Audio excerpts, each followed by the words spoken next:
Mesdames et messieurs, bonjour, heureux de vous retrouver pour cette nouvelle édition de votre journal de 15 h. Voici les principaux titres. Les séances de sensibilisation sur les droits de l'enfant se poursuivent dans les différents quartiers populaires de la capitale. Et la Corée du Nord précise ses menaces contre l'île américaine de Guam.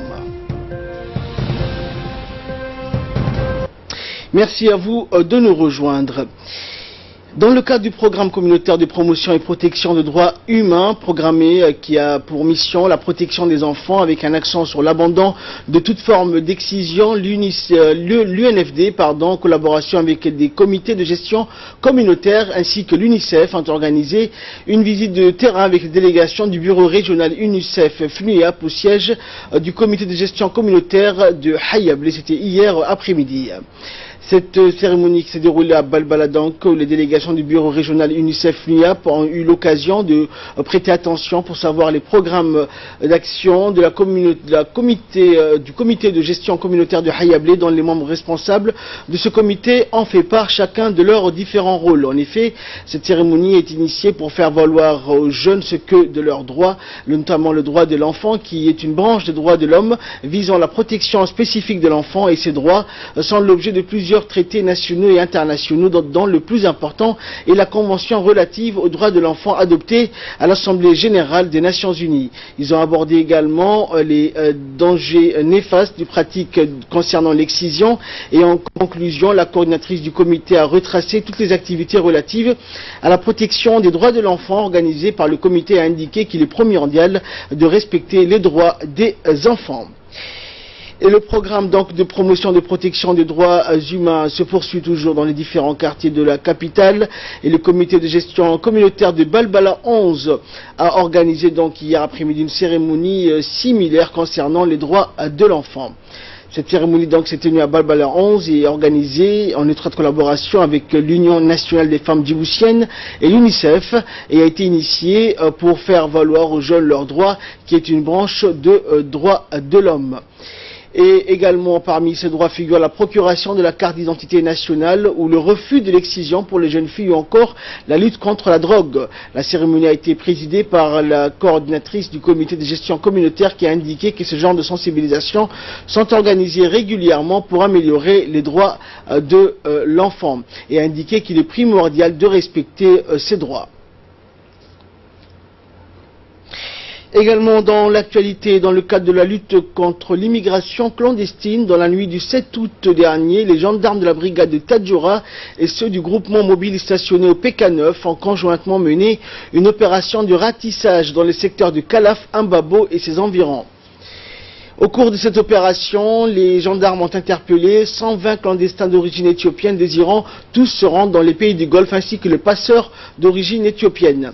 Ces migrants ont bénéficié d'une assistance humanitaire en eau et en nourriture de la part des agents de la gendarmerie nationale. Ils ont été reconduits dans la nuit du 9 août à la frontière à Galilée avec les moyens roulants de la gendarmerie nationale. Le passeur sera traduit devant la justice pour traite des êtres humains.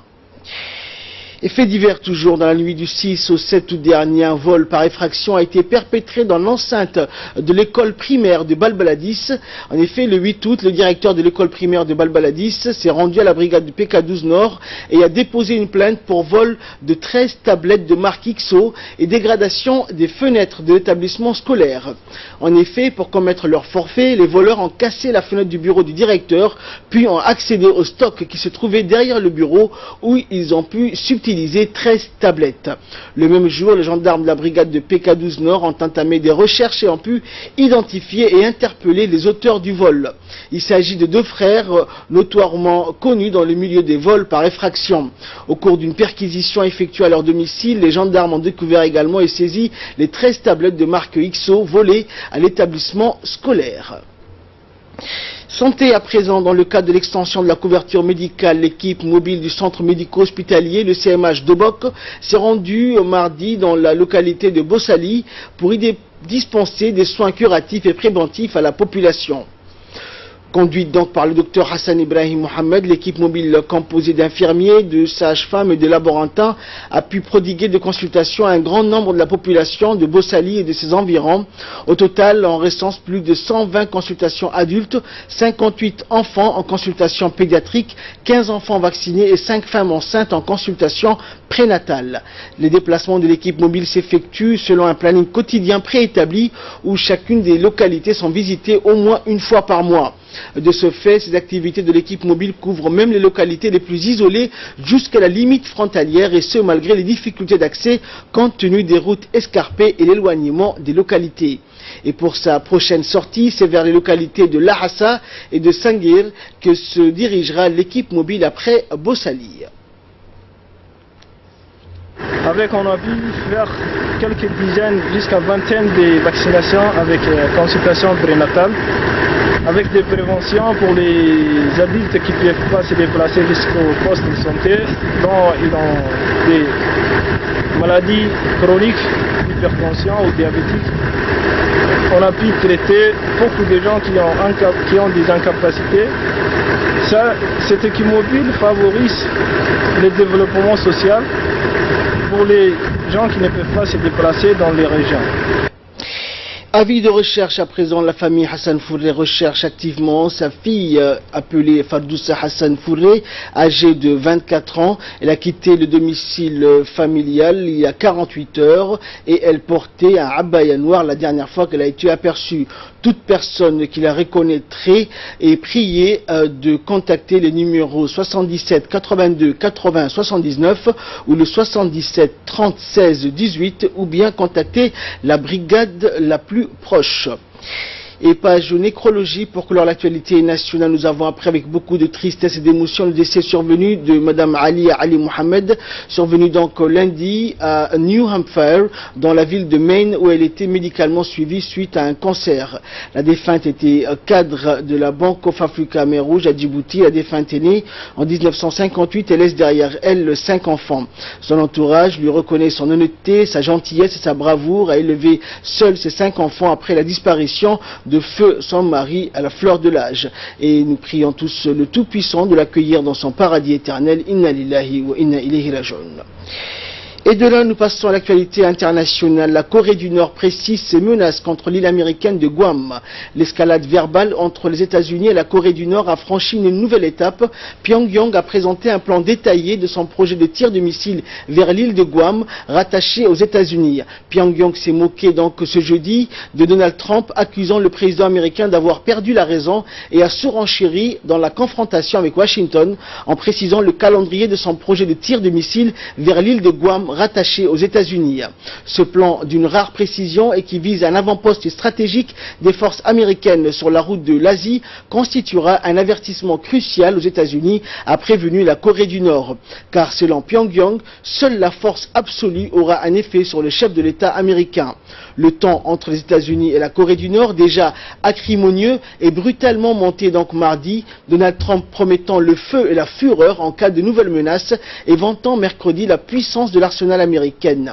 Et le Japon pourrait également intercepter un missile dirigé vers Guam en vertu de l'alliance américano-japonaise, a déclaré ce jeudi le ministre de la Défense japonais Itsunori Onedera devant la chambre basse du Parlement citée par l'agence Kyodo. Les experts doutent cependant de la capacité des forces d'autodéfense japonaises à abattre un missile survolant le territoire japonais.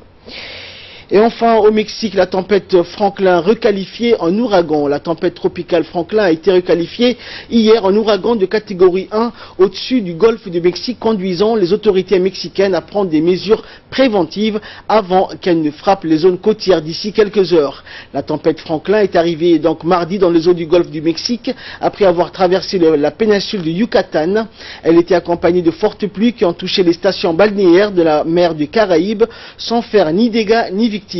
Les autorités mexicaines redoutent que Franklin, devenu ouragan de catégorie 1 sur l'échelle Saffir-Simpson, touchera le littoral entre les villes de Tuxpan et Veracruz avec des vagues pouvant atteindre 8 mètres. Des pluies torrentielles devraient accompagner Franklin, notamment à Veracruz et dans les états voisins de Puebla et Hidalgo. Cela pourrait entraîner également des glissements de terrain, selon lui Felipe Puento, coordinateur national de la protection civile.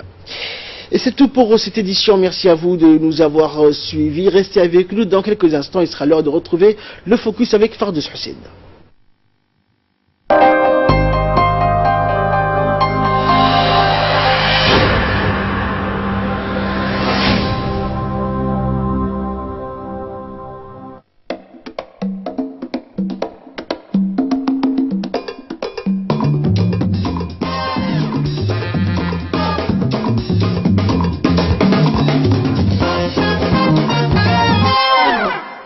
La nouvelle chaîne A+ Sport arrive chez vous.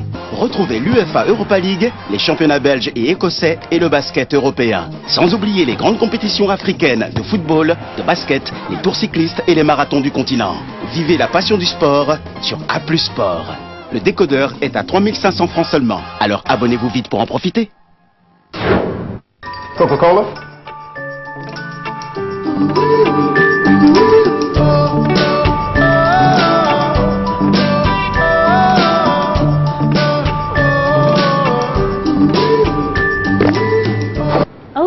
C'est le Happy Hour.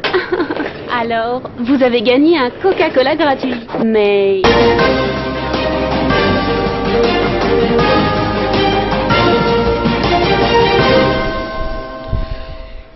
Merci de nous rejoindre pour ce focus avec Fardous. Bonjour Fardous Hussein. Bonjour Ahmed. Donc nous allons parler de la crise des migrants qui sévit toujours en Europe, mais cette fois-ci dans les pays baltes, en Scandinavie, en nord de l'Europe, en Hongrie notamment, où 33 migrants ont été interceptés à bord d'un minibus. Effectivement, donc comme vous le dites, la police hongroise a rendu public donc ce matin l'interception de 33 migrants clandestins. Le fait se sont donc déroulés lundi soir sur une aire d'autoroute près de la ville de Tolna au sud-ouest du pays. Ils circulaient donc à bord d'un minibus. Le chauffeur de nationalité ukrainienne a été arrêté. Les migrants avaient donc des papiers d'identité mais pas de visa Schengen. Parmi eux figuraient 8 mineurs, étaient donc originaires du Pakistan, du Bangladesh et de l'Afghanistan. Certains avaient déjà donc déposé une demande d'asile. L'an dernier, la Hongrie a érigé une clôture donc pour parer l'accès à son territoire aux migrants venus de Serbie, mais certains sont prêts à tout pour entrer dans le pays. Près de la frontière serbe, 2 Syriens ont été retrouvés par la police hongroise accrochés au châssis d'un camion. Des autorités hongroises n'autorisaient donc pas que les migrants à entrer donc dans leur pays qu'au compte-gouttes via zone de transit. Et ce fait divers où la crise de subprime a commencé en France. Et oui, donc Ahmed, on le sait bien, la plus grande crise financière du début du siècle a commencé il y a 10 ans exactement. On oublie souvent, en effet, donc c'est que BNP Paribas, qui est donc la première à envoyer un mauvais signal en gelant donc le 9 août 2007.